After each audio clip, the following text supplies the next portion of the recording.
Greetings, I'm Solidus-Skully and welcome back to Sonic CD the Hedgehog with the final part of the commentary and with the, well, final half of the levels. This is Wacky Workbench. Is it truly not wacky? Well, not really at the moment because it's kind of, drab and gritty and depressing, and I was frozen today, teehee, 2010, memes. Which is kind of bizarre really, because I remember... well, I'll say the nostalgia talk for Sonic & Knuckles, where I feel it's a bit more appropriate. Yeah, this is also the American soundtrack, as you can probably not tell.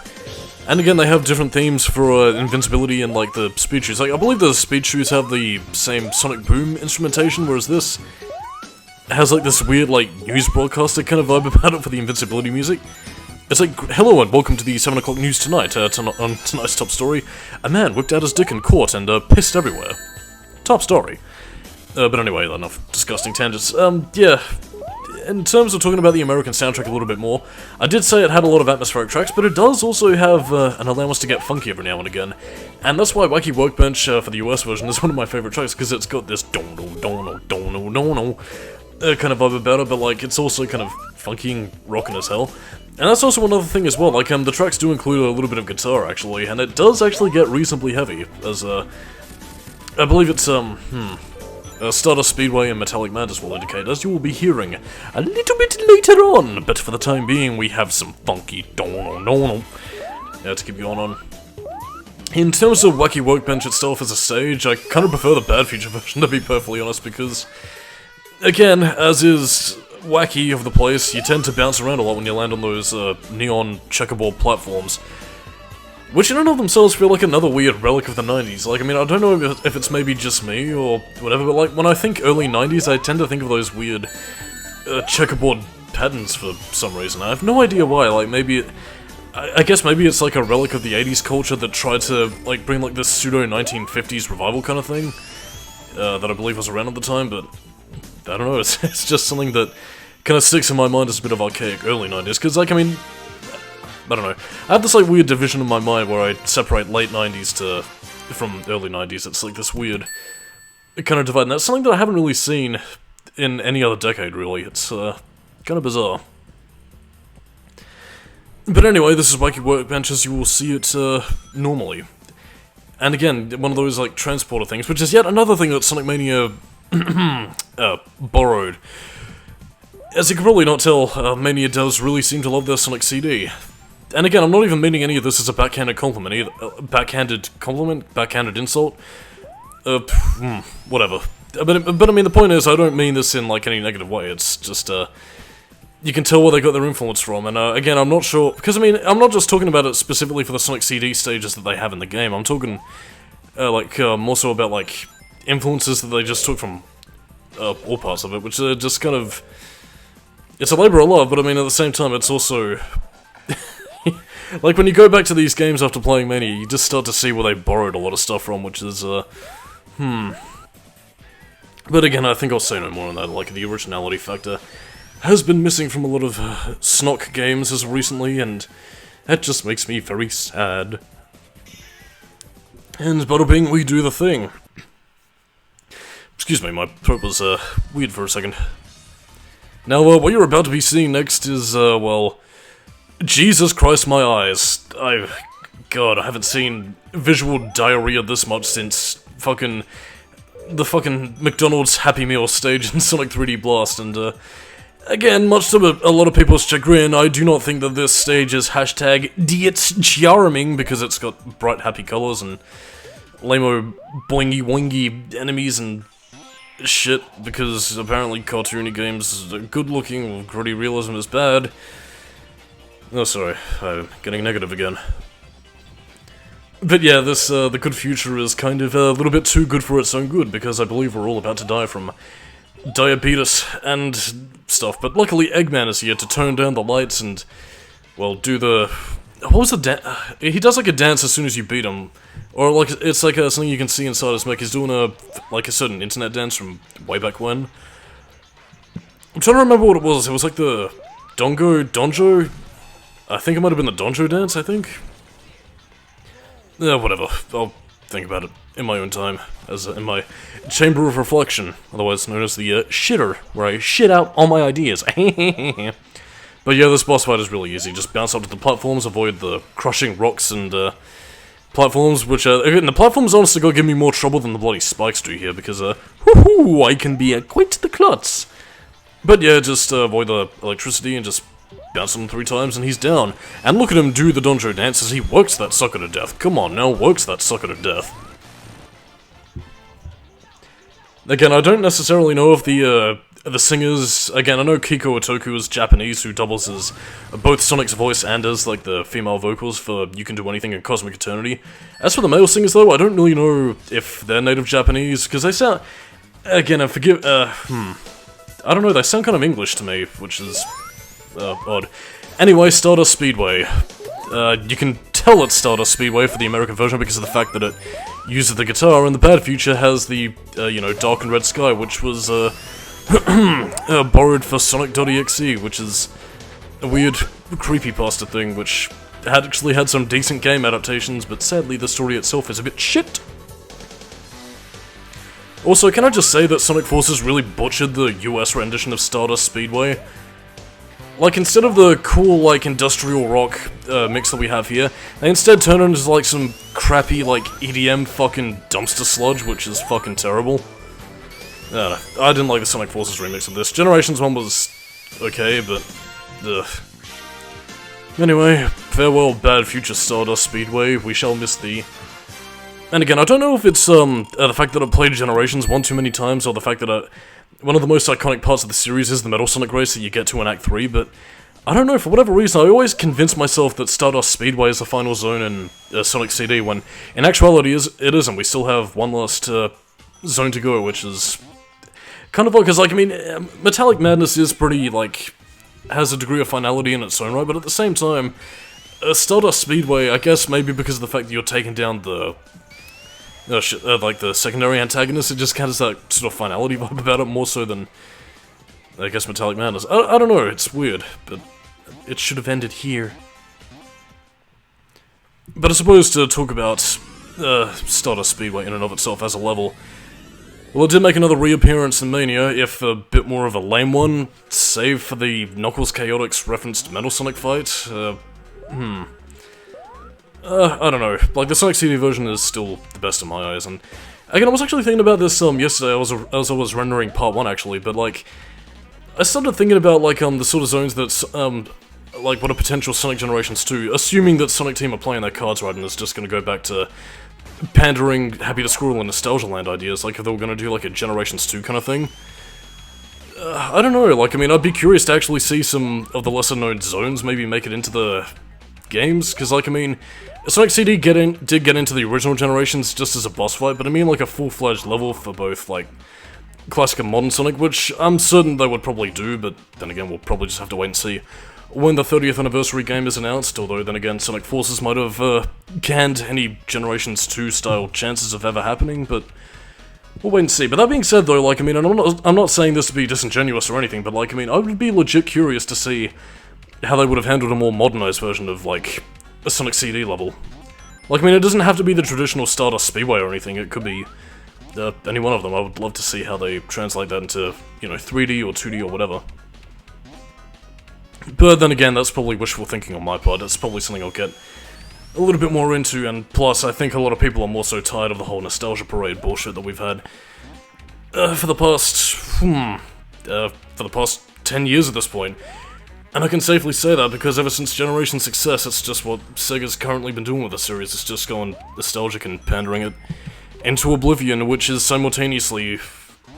well, it wore out its welcome shortly after Generations and 5000 Incarnations of Green Hill, I guess, so... yeah, for anybody who knows nothing about the Snock the Hoghead series, and that's currently the position the series in, it's stuck in a limbo state and is unable to move forward, which is depressing. So on to positive things. Again, in my ever-loving commentary on the art design, yeah, I'm kind of curious as to what the past version of Stardust Speedway actually is. Like this, like the bottom layer of the scrolling textures, it kind of looks like a temple kind of level, but what was here before? Like a do the people of this world worship the time stones, and if so, who are the people that live here? Guess answers to questions that we'll never know, because, like, I mean, even the Japanese manual didn't really bring about any information on the people that live there, because, I mean, even in Sonic 2, the Japanese manual indicated, like, West Side Island had inhabitants that misused the Chaos Emerald and was, you know, basically being like a pseudo-Sonic Adventure kind of backstory kind of thing, but I don't know. Anyway, on to more pressing matters, the Metal Sonic boss fight. What should be the crescendo best part of the game is now also... Well, let's just say when I first encountered this point, I was kind of disappointed slightly because of the fact that there's a lot about the design of this quote-unquote boss fight that does kind of disappoint me because, again, you race Metal Sonic, that's cool, but the game's design, you have an instant death laser, which if you touch, regardless of whether or not you have rings, you die instantly. And again, the design is just very Sonic 1-ish in design, so again, you have spikes that'll intrude your attempts to gain momentum, you have uphill inclines like that, which completely stop you dead in your tracks. You then have Metal Sonic, who either puts up an electric barrier or just boosts all the way through to try and hit you. Yeah, it kinda sucks and makes me prefer the Generations boss fight for actually being decent, and Metal Sonic can in fact win this. I mean, he does slow down in places, but again, you don't really have a lot of leeway, so prepare to have Metal Sonic be the one to win the race, die, and then he gets his chance with Amy, I guess? Maybe that was what he wanted all along. Is Metal Sonic truly a lovesick Robo-Hedgehog? Yes, and Sonic would probably be thankful for that, because he's got 99 problems, and that hoe over this here yonder ain't one of them. Yeah, enjoy it while you can, you pink hog hedge and drag, cause you ain't gonna get any more hedgehog dick! Excuse me, I'm just panning for time, really. This is Metallic Madness, the Trevu final zone of the game, which is basically Scrap Brain Zone with a touch of green and a little shake. Whoops! Anyway, that's enough Arkham Asylum references. Well, I haven't... Actually, it's been a while since I played Arkham Asylum, I should probably get back to it. I suppose, to pad out for more time, I could probably talk about some of the enemy design in Sonic City, which is actually rather bizarre, and I guess is meant to be continuing the animal theme that was seen in Sonic 1, and most of the classics, really, but, like, I mean, it seems more prevalent here, because, like... Again, this might be due to the Japanese influence, but a lot of the general enemy designs of the robots just seem to look very, like, kind of lame-ish? I don't know. It's just one of those things, I guess. Anyway, welcome to the past. The past this is. I have no idea why I'm doing a Yoda voice, I am. But yeah, this is basically Eggman's base before it was built, and, still quite early in the afternoon, all the robots are working hard with all the buzzsaws cutting things into pieces. You know, they might have time to go off from work and go home and have a little beer. Yeah, I've really got nothing at this point. With all the time stones collected, we pretty much have no incentive to do anything else, really. We can save the future and prevent Eggman from doing anything. Actually, this does kind of bring me back to a Sonic fan game, actually. I think it was called Sonic Time Twisted, which was I think it was like a fan game that was meant to be a sequel to Sonic CD, which had like a weird future where Eggman legit died. I don't know, I haven't played it myself, but again, from what I remember seeing of it, actually looked pretty interesting. And I suppose also something to bring mention to here as well is actually the good future of Metallic Madness, because it seems to imply that at some point, again, whether the inhabitants that take hold of Eggman's technology, like, they turn this place into a more of a utopian, like, nature-influenced city design. And again, this is what I was talking about earlier, like, I mean, the harmonious union between technology and nature, it's beautiful looking, man. Like, the art design here is really fucking on point. And I believe this is also the influence that Christian Whitehead had for, fuck, what was the zone called? It was something actually he used in the early 2000s for his, like, engine prototype. I think it was called, like, DA Garden or something. But, I mean, either way, it's a pretty good point of reference, because this level is beautiful. Again, like, I mean, as intertwined as the story kind of is in Sonic CD, I honest to God would kind of like to see this being a little bit more fleshed out, just to see the effects that the future has in the past, and I guess maybe what a more modernized take on what Sonic CD would have been like. I'm trying to think, actually, because, I mean, at the risk of spoiling something that I was going to say for the Sonic and Knuckles commentary, there was actually this, I believe it was a fan game called Sonic 3 Retold, which had, like, a more... Well, basically just sort of retold the story of Sonic and Knuckles in a more in-depth fashion, I believe, and, maybe Sonic CD could use a little something like that, and could be interesting. But, I don't know, I'll probably have to do a little bit more research into that before I go shooting my damn mouth off. Or I guess maybe what a 3D version of Sonic CD would have been like. But then again, I doubt the Sonic team of today would do something that cool and interesting and inventive or whatever's. Most people just want a Sonic Adventure remake, because of course they do, and I would normally be excited about that, except I'm not, because I'm quite sad. And we also have these little walker things that are just blonk. I will say that I do really like the future music for this place. It's perfectly fitting for the theme. And yeah. Well, I guess unique to this stage gimmick is the ability to play as Mini Sonic. Obligatory, they should make a game out of this, because that's been in literally every commentary I've heard about Sonic CD. In regards to everybody who sees this miniaturized Sonic kind of thing. I don't know. Actually, it's not even as if they really do anything interesting with it. And again, I suppose it's kind of the fact that it's more platform-focused than anything else is kind of what drags it down for me as well. Like, I mean, they had a segment like this in Sonic Mania since Metallic Madness also showed up in there, you know, not the good future or the bad future or anything that made it interesting. No, it's just the green metal bass thing, whatever's. I don't know. It's just a little bit too tedious for my eyes, and I'd rather something be a little bit more, interesting and speedy and radical, dude. Yeah, but I mean, I don't know. Actually, I suppose I might as well ramble on the topic while I've still got some time, but, like, I'm kind of curious that they never made any sort of announcement for a Sonic Mania 2, really. I mean, I suppose we might possibly get something at least sometime this year, I presume, but again, the fact that they haven't really capitalized on Mania's success, even several years after the fact is kind of, bizarre, really. You would have thought that would have been Sega's easy way out, considering the popularity of Mania and all that kind of stuff, but, I mean, I suppose if it is to happen, I am going to be wishing for, like, all original zones, but at the same time, if they're going to do the whole nostalgia-baiting bullshit, because of fucking course they would, I don't know, maybe including some more interesting, unique twists on the stages might be beneficial, so you can, I guess, maybe have a little, something more like Sonic CD, where you could have a new twist on the stage environment depending on what you do. I guess maybe having an effect similar to what Mega Man X did, with how specific bosses and levels you pick end up influencing other stages. You know, that kind of vibe, like if you do Chill Penguin stage first and then, Flame Mogul, or whatever the fuck the boss's name was, ended up having, like, his lava heap frozen over or something. Was Flame Mammoth in, Mega Man X1, or was it something else? Fuck, I don't remember. It's been years since I last played a Mega Man X game. And the only games of Mega Man I play these days are fucking... Oops. And, shit, what was the other one? It was Battle Network and fucking Legends, that's it. So, yeah, unless it's one of those two games, don't expect any Mega Man on this place anytime soon. But in any case, this is also the Metallic Madness bad future, and, yeah, even this place, which is meant to be Eggman's hub, has slowly degraded into something malicious and, well, rather run down. And this is also the one Sonic CD stage that has bottomless pits, which is kind of shocking. I'm sure Dimps had a heart attack if they could still develop Sonic games, but they don't anymore because handhelds are dead. Also, I really love the music to the Bad Future stage, for the American version. It's got this, like, really pounding, you know, guitar-driven, like, rhythm to it.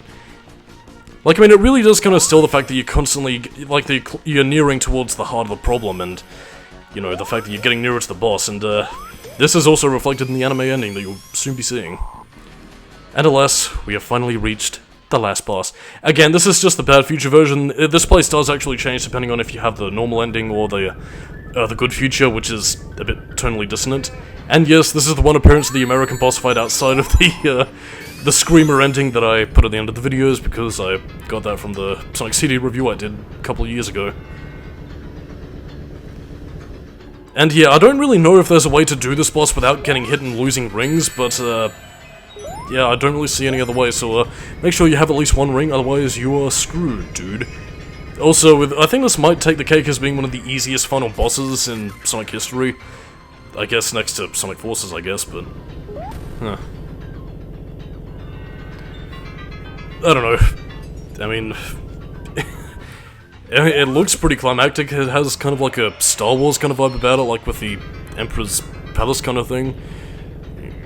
Now, young Skywalker, you will die. Whatever. Insert George Lucas, no, that was added for no reason.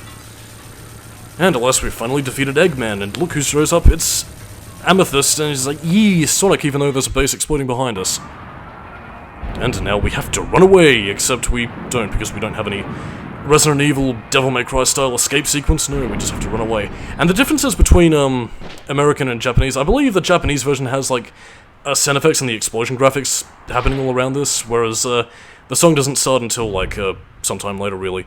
Whereas in the US version, I believe it starts playing Sonic Boom immediately after, you know, this point starts. But alas, Little Planet is now saved from Eggman's tyranny and is now free to return to its alternate dimension realm or something or other.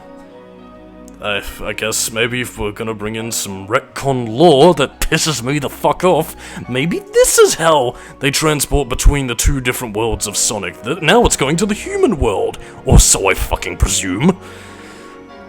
I shouldn't be angry. See, look, it's shining and happy and cropping.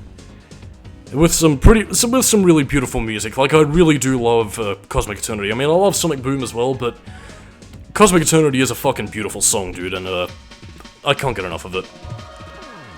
And yeah, that was the Sonic CD commentary, everybody. Well, sorry, Sonic CD the Hedgehog commentary, directed by Naoto Oshima. And again, like, I mean, as an alternate look into where Sonic could have gone, or I guess the alternate sort of visions that the two fathers of Sonic had for the series. Yeah, I guess this really does kind of determine what takes your fancy, because, I mean, there was a time when a lot of people considered Sonic CD to be the absolute best Sonic game of all time, and while there is a lot of contention to be made for it, I can certainly see it. Like, I mean, again, I think a lot of people might argue that without Naoto Oshima's influence, there was something about Sonic that did kind of get lost as he went on into the 2000s with the Adventure era and all that kind of stuff. But, overall, I think there was a certain something that Yuji Naka and Naoto Oshima brought to the series with their own unique flavour, and we'll be seeing that again with Balan Wonderworld, which is coming out later this year, which I plan on picking up because it looks pretty fucking sweet. But anyway, just to comment more on Sonic CD as a game, yeah, I still really enjoy it. It's not my favourite classic game, but I will still say that, like, I mean, looking at the series as a whole, in terms of where the classics lie for me, it's still always going to be Sonic and Knuckles, Sonic CD, then Mania, 2, then 1, because Sonic 1 is a little bit shit! But again, I'm just being facetious, really. Again, I do really love Sonic CD. It's classic Sonic as you know and love it. It's a bit more platform-focused, but it has some reasonably interesting time travel mechanics. And again, even if you're just doing a regular playthrough or going out of your way to get the time stones, it's a pretty solid experience the whole way through. It has unique soundtracks, and again, if you're picking up the 2011 re-release, have at it, man, it's really fucking good. Oh, Kazuyuki Hoshino. Kinda surprised he had his origins here. And Phoenix Rie, otherwise known as the guiding hand of the Phantasy Star series, so, yeah. Wow, I'm such a fucking nerd that I know all these fucking names off by heart, so, yeah, that's Sonic CD. Next up, we're gonna be taking a look at Sonic and Knuckles, so, yeah, I hope you're all willing to join me for that.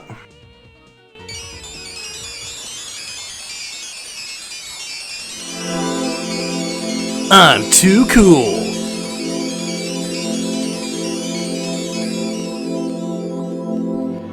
Oh yeah!